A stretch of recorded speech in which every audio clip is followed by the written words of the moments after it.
Okay, 7 p.m. We're going to open the Planning and Zoning Commission meeting.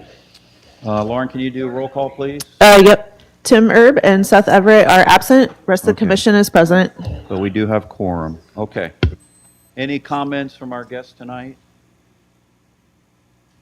All right, let's go. We have the minutes from March 2026. Team, have you had a chance to review the minutes? If so, we have a motion to pass the minutes.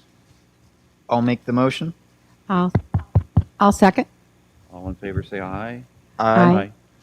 Opposed? Motion passes. All right, Matt, zoning report. Just one second.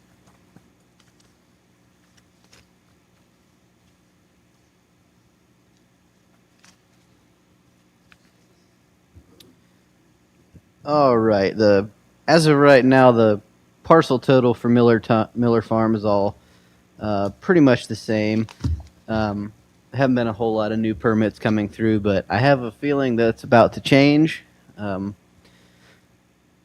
The development agreement, I believe, has been executed and sent over by Tom for section 3B, 4A, and 4B, but they're already under construction, so it's kind of a formality at this point. We did have a development inquiry by Elijah Collins. He's looking to set up it's a side business just for fun, so it'd be a home occupation, but I haven't heard anything more from him. So we'll see if he gets it in time for May's meeting. We're still working with Matt Hollis on his development project at 42 West Columbus Street, and he had a hearing at last month's council meeting, which was left open, and that will be continued on the 27th of this month.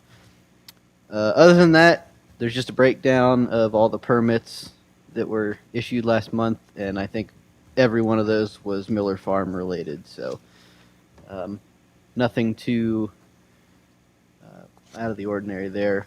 We do, as I mentioned, I think last time, there weren't any grading permits issued, which is the final as-built.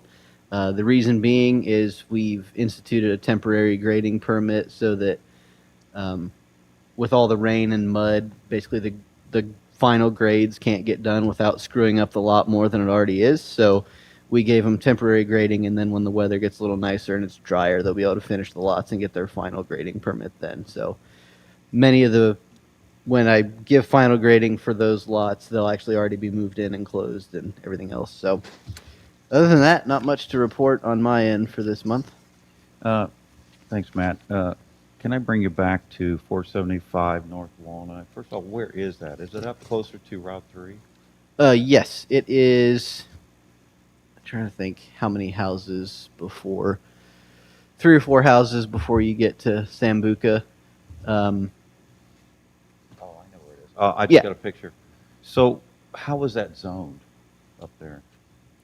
They can do a business off the property? Off the top of my head, it's either I believe it's R2. farm residential or R2. I can't remember which from the So it map, wouldn't be but zoned properly to do that. they Correct? can still do home occupations. It's just a matter of they have to apply for it is all. And there's restrictions that they have to meet for how much of the space it occupies. And you said stuff it like hasn't that. gone much further since you talked to them? No, he hasn't got with me at all, so he might have just said forget it. So All right, that's all I have. Anybody? okay. Anybody for Matt? Okay, moving on to other business. Matt, you can take this first one. It's R2. Okay. Okay. Thank you. Just one second. Okay, so had to make sure I was given the right thing first. We have had a situation come to our attention for 1950 South Old 3C Highway. They had originally contacted my office to request a letter certifying that their current non-conforming use wouldn't be a problem under the current zoning code.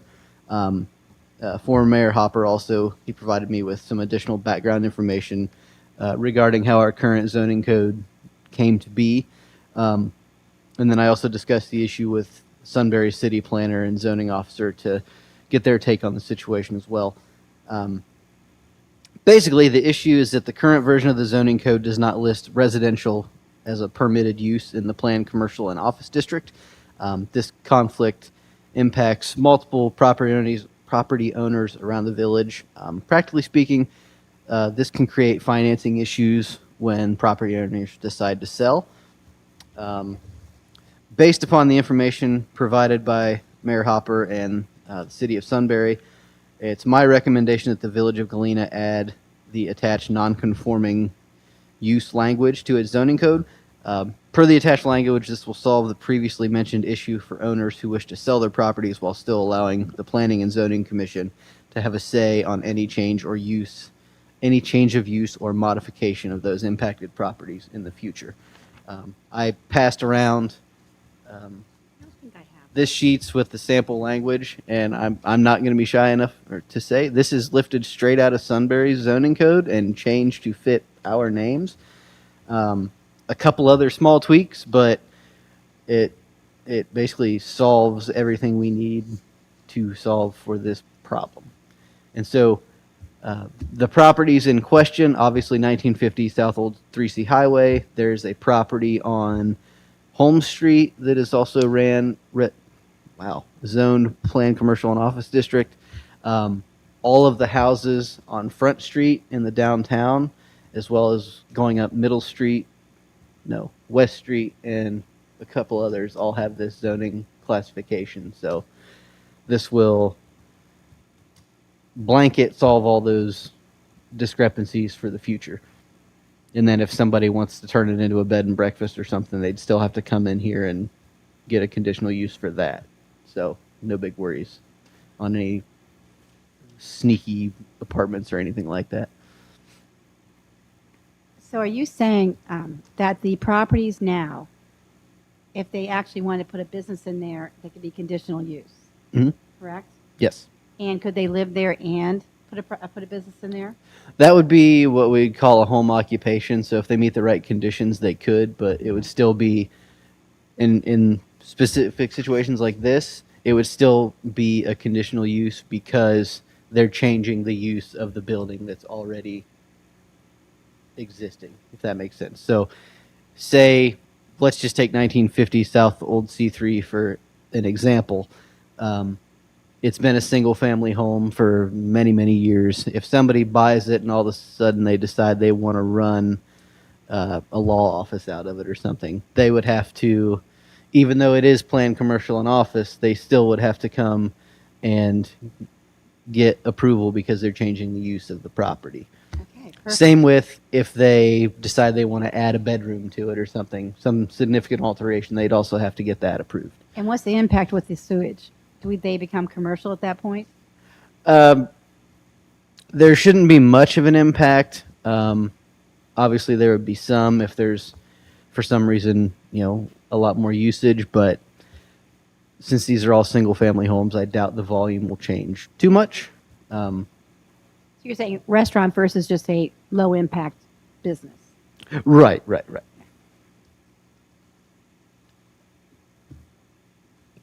Okay, so for this document, so since I know some people, since our neighbor talked to us about this changes, so if somebody wants to, so let's say that we add this to our zoning code, and let's say the person who buys said house wants to demo it and build a new house on that lot. Based on this, any extension, alteration, or reconstruction shall not be greater than 50% of the size of the non-conforming use that extended at the time of passage of this ordinance. Based on this, they would not be allowed to build a new house on that property, Correct. which will still potentially devalue the house. Well, in some ways, if you are buying a piece of property with the intent of ripping it down and building yes, that's exactly the point I was going to make. They would need to rezone it to residential, either R2 or planned residence district, something to that effect. And then you have a development plan and the whole bit that goes along with it. I mean, that's a good call out. I think the scenario here in front of us is 1950 South Old 3C. It's currently zoned planned commercial and office. Yes.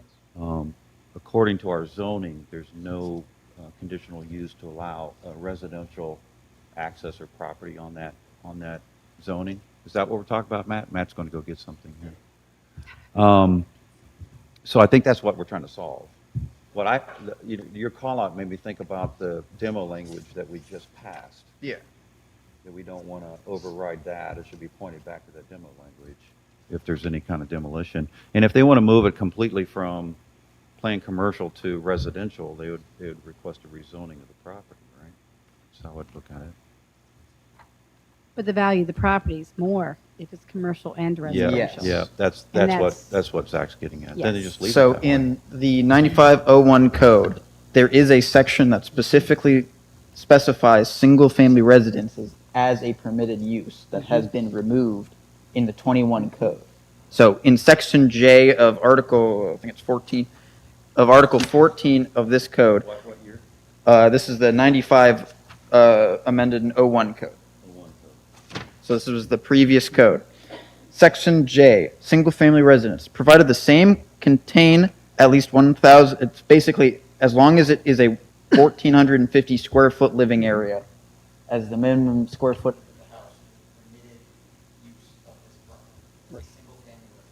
What does that do to property taxes? Doesn't change anything. Okay, I'm just Right. curious. A single-family resident, a permitted use. Right.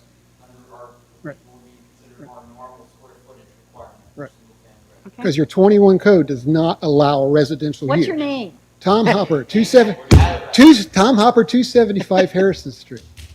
Yay, we got it. So if it was in our previous code and it sounds like it was dropped from the code that was adopted in 2020 or 2021, Yes. Right. we should probably just go revisit the older code and see if it just Yeah. doesn't make sense to Because- reapply it. Right. Because Yeah. I can tell you when I came here, like my house, my current house was zoned planned industrial.